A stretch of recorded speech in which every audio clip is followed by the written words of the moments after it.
What if the next president is elected and disagrees with President Trump's immigration policy? Are we going to be held responsible again, disclose our names if we got involved in the immigration cases of President Trump? Senator, I think it has happened before. I mean, the FBI is a component agency of the Department of Justice, and so to the extent that the Department of Justice is seeking information about an investigation, I agree with you, not to this extent, because there's never been an investigation as large as the one that the Department of Justice conducted about January 6th. But the idea that the Department of Justice doesn't have oversight responsibility of the FBI, and that includes agent names at times. I can't believe that in the history of the FBI, this is the first time the Department of Justice has asked for names. I can't believe that that's true.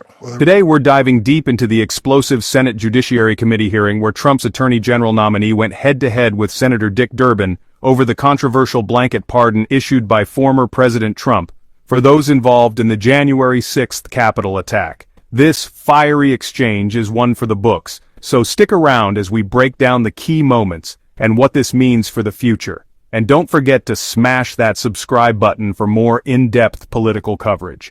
So sit back and let's dive right in. Are you familiar with the president's decision for a blanket pardon for those who were convicted of crimes on January 6th at the U.S. Capitol?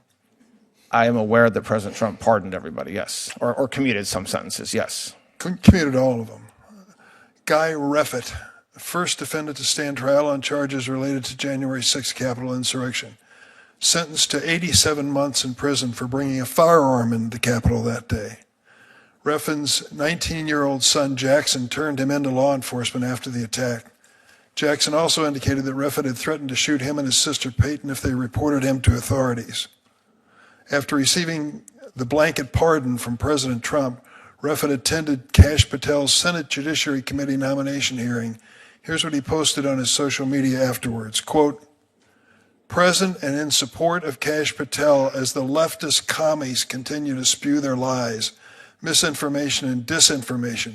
My man, clean house Kash," end of quote. Can you understand why the FBI agents would be reluctant to disclose not only their names, but perhaps the locations of their families in an effort to justify keeping their jobs if this kind of person is on the loose? I'm not aware of that being asked of any FBI agent or their families, Senator. So let me just lay it on the table.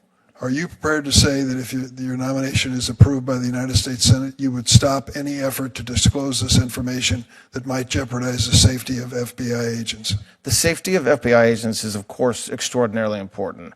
I cannot sit here today and commit to anything around beyond that statement, that we will never do anything to put the lives of the family or the agents of the Federal Bureau of Investigation in danger. Well, meeting with the agents' representatives yesterday, I can tell you it's a very real fear on their part that this kind of political system that's being used to purify the ranks of the FBI before the new president gets into office is wrong.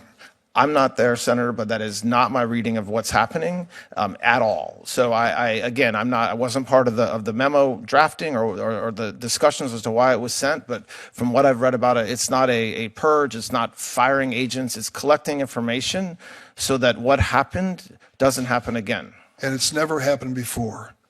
And these agents who've given their lives to that agency, they ask the basic question: what if the next president is elected and disagrees with President Trump's immigration policy?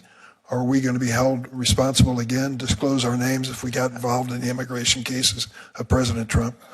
Senator, I think it has happened before. I mean, the FBI is a component agency of the Department of Justice, and so to the extent that the Department of Justice is seeking information about an investigation, I agree with you, not to this extent, because there's never been an investigation as large as the one that the Department of Justice conducted about January 6th. But the idea that the Department of Justice doesn't have oversight responsibility of the FBI, and that includes agent names at times. I can't believe that in the history of the FBI, this is the first time the Department of Justice has asked for names. I can't believe that that's true. Well, there were 5,000 agents involved in this investigation that they're now being asked to disclose if they were involved in it. I don't think there's any precedent at the FBI of that kind of effort and the impact it's going to have on morale and the operation of that agency will not inure to the benefit of the safety of Americans. When Senator Durbin expressed concerns about FBI agents' safety, the nominee assured that protecting agents and their families is a top priority. While not committing to specific actions during the hearing, their dedication to law enforcement's well-being was clear. This level-headed response demonstrated their respect for the men and women who serve our country. Accusations of a political purge were swiftly refuted by the nominee, who emphasized that their goal is to ensure accountability and prevent future incidents like January 6th. Their clear stance against politicizing the Justice Department underscored their commitment to fairness and justice. If you're impressed by this nominee's integrity, hit that like button and subscribe for more content like this. Thanks for tuning in to today's breakdown.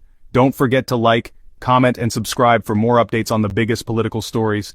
Until next time, stay informed and stay engaged.